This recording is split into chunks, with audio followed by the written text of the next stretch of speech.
Ny mofinaina isan'andro atolotry ny mpitandrina rakotina valina maoly.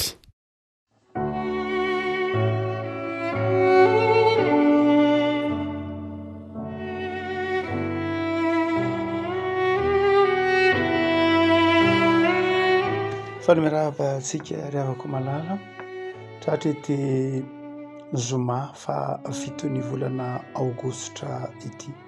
Ny mofinaina izay voalahatra ho antsika dia ny boky ny asan'ny apôstôly. Asan'ny apôstôly toko 10, asan'ny apôstôly toko 10 andininy voalohany ka hatramin'ny andininy 19.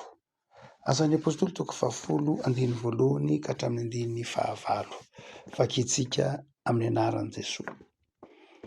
Ary nisy lehilahy anankiray tany Kaisaria atao hoe Kornelio, kapiteny tamin'ny antokony miaramila atao hoe Italiana, ary mpivavaka tsara sady natahotra an'Andriamanitra izy mba amin'ny ankohonany rehetra, ka nanao fiantrana be tamin'ny olona sady nivavaka tamin'Andriamanitra mandrakariva. Ary izy raha nahita miharihary tamin'ny fahitana rehefa tokony ho tamin'ny ora 7, fa indro nisy anjelin'Andriamanitra niditra tao aminy ka nanao taminy hoe: "Ry Kornelio." Ary noho nibanjina azy izy dia raiky tahotra ka nanao hoe: "Ahoana tompoko?" Ary izy nanao taminy hoe: "Ny fivavakao sy ny fiantranao dia efa tafakatra ho fampahatsiarovana eo anatrehan'Andriamanitra. Koa ankehitriny mandraha olona ka nijopa ka ampanalao Simona anankiray izay atao hoe Petera, mitoetra ao amin'ny Simona mpandokototra izy eo amoron-dranomasina ny tranony." Ary rehefa lasa ny anjely izay niteny tamin'i Kornelio dia niantso roa lahy tamin'ny mpanompiny izy sy ny miaramila mpivavaka anankiray isan'izay nanaraka azy isan'andro. Ary rehefa nambarany tamin'izany rehetra izany dia naniraka azy hakany Jopa izy. Ray masonao, manamasinana ahy amin'ny fahamarinana. Ny teninao no fahamarinana. Amen. Rehefa tantara tsy dia zoviana amintsika fa tany amin'ny sekoly alahady no nianarana momba ny tantaran'ny Kornelio, ilay miaramila, ilay kapiteny Italiana izay niasa tany Kaisaria.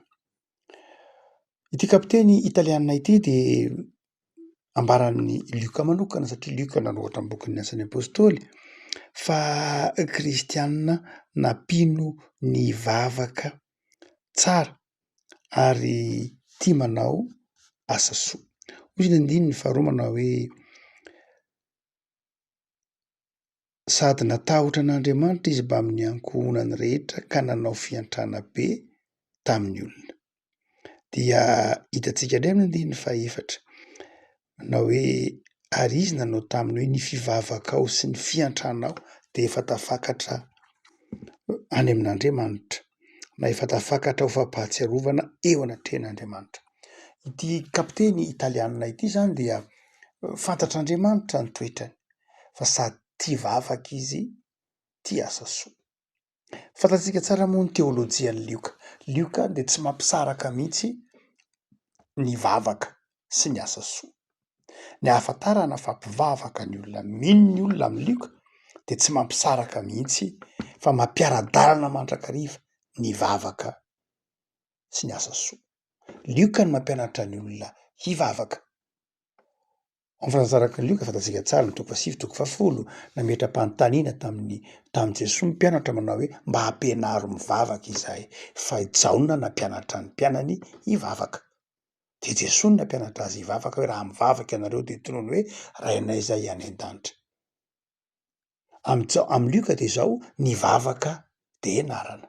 Ny vavaka dia Jesosy no mampianatra ny olona mivavaka. Tsy toetra tonga ho azy ao anatin'ny olona ny vavaka, fa vokatry ny fitarihan'Andriamanitra ny vavaka, fahasoavana ny vavaka. Ary dia ireo asa maro samihafa, ireo ataontsika hoe fanazavana lavabe momba ny filazantsara dia akamban'ny Lioka miaraka amin'ny hoe asa soa. Tsy misaraka mihitsy amin'ny Lioka ny vavaka sy ny asa soa. Ary eto dia asehony amin'ity asan'ny apôstôly ity. Lioka moa nanoratra ny asan'ny apôstôly, averintsika indray, dia i Lioka mitantara manao hoe hitan'Andriamanitra tamin'ity lehilahy Italiana ity, izany toetra lehibe izany, vavaka sy tia asa soa. Fa izay isariana an'izay tsika ampy ve le hoe ty vavaka sy asa soa, ampy ve zay dia asehony lioka fa tsy ampy zay, ny ilaina ny batisa. Ity toko fahafolo ty de mitantara ny batisa izay nataon'ny Simona Petera tamin'ny Cornelio, hoe lay batisa dia nantsoiny Petera hoe mandana antsoy Petera mba hanao batisa anao, alaina avy any Jopy Petera mba hanao batisa ny Cornelio zay efa fantatr'Andriamanitra fa sady mpivavaka no mpanao asa soa. Mazava be zany ny dikan'ny batisa amin'ity lioka toko fahafolo ity, fa fahasoavana lay batisa, fampihavanana ny olona amin'Andriamanitra lay batisa io. Fa izay entiny mampahery anao ary taoriana izay tarin-dalana izay dia ilay andininy fahadimy. Koa ankehitriny many raha olona ianao akany Jopa ka ampanalao Simona izay ataoko hoe Petera, mitoetra ao amin'ny Simona mpandoko hoditra izy eo amoron-dranomasina ny tranony. Tena atsipiriany mihitsy ny fanazavany ny fahitana, fanazavan'ilay anjely, ny fanazavan'ilay fahitana zany tamin'ny Cornelio, hoe mandehany ianao makany an-tranon'ny Simona mpandoko hoditra, malaza n'olo zany eo Jopa, mandehana fa eo amoron-dranomasina ny misy azy de alaivo ao lay Simona na fantatrako hoe Petera. De afako raha toa ka mijery lay fanazavana isika de any Jopa Petera zany tany Jopa amin'ny fotoan'io avy nanangana ny Tabita tamin'ny maty. Marina fa Jesosy nanangana ny Tabita tamin'ny maty fa Petera fitaovana. De avy nanangana ny Tabita tamin'ny maty Petera de nijanona tao Jopa. Nalaza be tao Jopa hoe nitsangana tamin'ny maty Tabita. Dia nijanona nolona tao amin'ny Simona mpandoko hoditra izany Petera.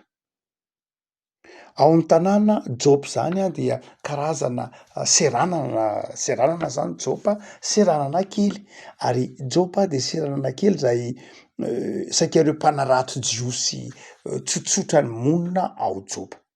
Tena jiosy ny ankabeazan'ny mponina ao Jopa, mpanarato tahaka andry Petera tambanivohitra mipetraka ao Jopa. Ary dia i Cornelio kosa de tany amina seranana hafa anankiray indray, seranana lehibe misy any Kaisaria. Alefisara tsara lelanelany hoe i Petera any Jopa any amina seranana kely tambanivohitra, i Cornelio kosa aty amina seranana lehibe de lehibe zay misy ny gouvernoura, misy ny procureur romanina no mipetraka tao Kaisaria, ary mpanan-karena, olona manam-pahaizana, olona manan-tsaina no mipetraka tao Kaisaria. Ary tao de nisy tobo miaramila romanina satria tao de nisy lapa lehibe, nisy ny fanjakana romanina, nisy miaramila romanina, fonctionnaire romanina de saika tao Kaisaria. De zay mahatonga io miaramila kapiteny antsoiny hoe Cornelio izay niasa satria nifehy ireo miaramila tao amin'ity tanàna lehibe, seranana lehibe tao Kaisaria. De niteny tamin'ny Filipo zany, niteny tamin'ny Cornelio zany ny fanahy masina hoe mandehana alaivo fa misy ranga tambanivohitra, ary a Jopa ary am'le seranana ary tambanivohitra daholo ny any mpandoko hoditra, mpanao asa tanana, mandehana alaivo. De naniraka olona Cornelio. Zany hoe mampanetry tena ny Cornelio io.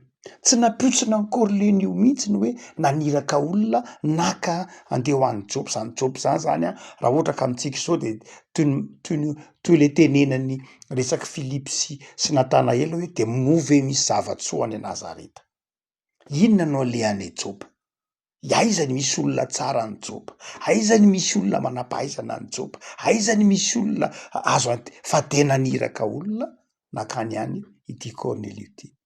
Re afaka malala ohatrany hoe fohy le fehezanteny, saingy lalina de lalina ny heviny manao hoe ny olona rehefa tia hivavaka Ny olona rehefa tia asa soa, ny olona rehefa tena nandray ny tenin'Andriamanitra de tsy mba manana préjugé, tsy mba manana fieritreretana na fitsarana mialoha ny hafa, ary tsy vato misakana amin'ny olona rehefa tena manana ny tompo izy, zay mety ho fiavinana na zay mety ho toerana na zay mety ho tian'ny tompo ampanalana ny mpanompon'Andriamanitra.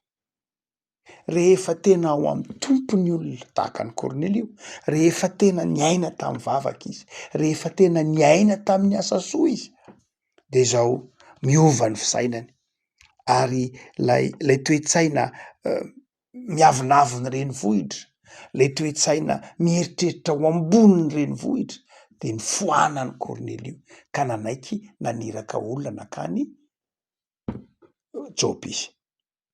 Mazava ho azy tsy afaka nandao ny asany akory izy satria kapiteny tsy maintsy eo mandrakariva izy, fa naniraka olona izy. Zay tsy afa-tsy akory fa tahaka ny tenany ihany. Nitoy ny tantarany manomboka amin'ny dininy 8 de ahitantsika izay lalana nitondran'Andriamanitra ny Petera avy any amin'ny toerana tambanivohitra tonga taty amin'ny renivohitra antsoina hoe Kaisaria. Fa ny faharoa zay hevitra io andininy io koa ry havako malala de izao: ampianarin'ny tompo isika rehefa miaina mivavaka isika, rehefa tena iainantsika ny tenin'Andriamanitra de izao ilaitsika ny hafa. Manjary lasa ilaitsika ny hafa, ary zay ny tian'ny tompo ho takatry Filipo, ho takatry Kornelio, satria i Kornelio de tian'ny tompo hatakatra fa mila miankina amin'ny hafa izy. Ilainy na dia olo-tsotra tahaka ny Petera de mponina tahaka ny tambanivohitra tahaka ny Petera ary. Zava-dehibe nefa ny ahatsapahantsika manao hoe ny fiainana kristianina de fifamenoana. Ny fiainana kristianina, ny fiainan'ny mpanompon'Andriamanitra de fifamenoana. Ilaina ny fifamenoana, ilaina ny fanomezam-pahasoavan'ny hafa, ilaina ny fahatsapanao fa amin'ny alalan'ny hafa de feno ianao. Tsy feno azy zany fa feno amin'ny alalan'ny hafa. Zay no antony nanirahany tompo any Kornelio hoe mandehana hampanora olona maka ny Simona izay atao hoe Petera. Ilaitsika mandrakariva ry havana ny fiaraha-miasa amin'ny hafa. Aza mieritreritra manao hoe za efa mahana fiainam-bavaka be, za efa tia asa soa, za efa tia amin'ny andraikitra ambony aty Kaisaria, za efa tian'ny olona zany, za tsy miraharaha an'lay ranona sy ranona ry ananina ry. Tsy ry havako, ny toetra kristianina de zao manana fanetretena tahaka ny Kornelio. Rehefa tian'ny tompo ny arahanao miasa amina olona na olona iza de meteza hisokatra, meteza hianatra mandrakariva amin'ny hafa, meteza hanovo mandrakariva amin'ny hafa, fa zay ny fanetretena. Ry havako, enganie tontolo andronao an'io tontolo andro ahatsapanao fa ny antsoina hoe mpanompon'Andriamanitra de olona tia vavaka, tia manao asa soa. Ary ny antsoina hoe mpanompon'Andriamanitra de misokatra amin'ny hafa. Ny antsoina hoe mpanompon'Andriamanitra na mitoetra amin'ny mpanompon'Andriamanitra dia olon'ny fanetretena ka mankatò zay zavatra tian'Andriamanitra ataony am'izay toerana rehetra tian'Andriamanitra hijoroany. Ivavakisika. Tompo amin'izao anao zahay noho ny amin'ny tantaran'ny Kornelio izay mampianatra anay fa izay mpino de fantatrao amin'ny fiainam-bavaka ty anatinay ary fantatrao amin'ny fitiavana asa soa sy fiantrana ataonay isan'andro. Misaotra tompo fa jerenao eo amin'ny fiainanay ary lanjainao eo amin'ny fiainanay zany toetra fitiavana asa soa sy fiainam-bavaka zany. Ampahafantarinao anay koa tompo fa mila ny hafa mandrakariva zahay. Tsy avelonao hevitra ny tenanay ao anatin'ny fahafenoana zahay, fa amin'ny alalan'ny hafa no anananay fahafenoana. Ao anatin'ny fanetretena, ao anatin'ny fieritreretana fa ny fanomezam-pahasoavana de zarazarainao. Ka ny fiombonanay ny mahafeno na mitondra anay ho amin'ny fahafenoana. Tompo iny tontolo andronay an'io, ny tontolo andro ifaliana isanarahana ianao. Ataovy manjaka ty-aponay ny fitiavanamana. Ataovy manjaka ty-aponay ny fo misokatra mandrakariva amin'ny hafa. Isola ty anatinay ny fo malaky mitsara, malaky manameloka. Na manao tsinitsinona ny hafa mihitsy ara am'izay mety toerana na andraikitra misy azy. Fa ataovy tahaka ny Corneliu izahay, mankatoa, manaiky, ary manaja ny fanomezam-pahasoavan'ny hafa. Dia diovy ny fonay mba homendrika mandrakariva ny fanahinao masina ty anatinay. Misaotra tompo tsara. Amen.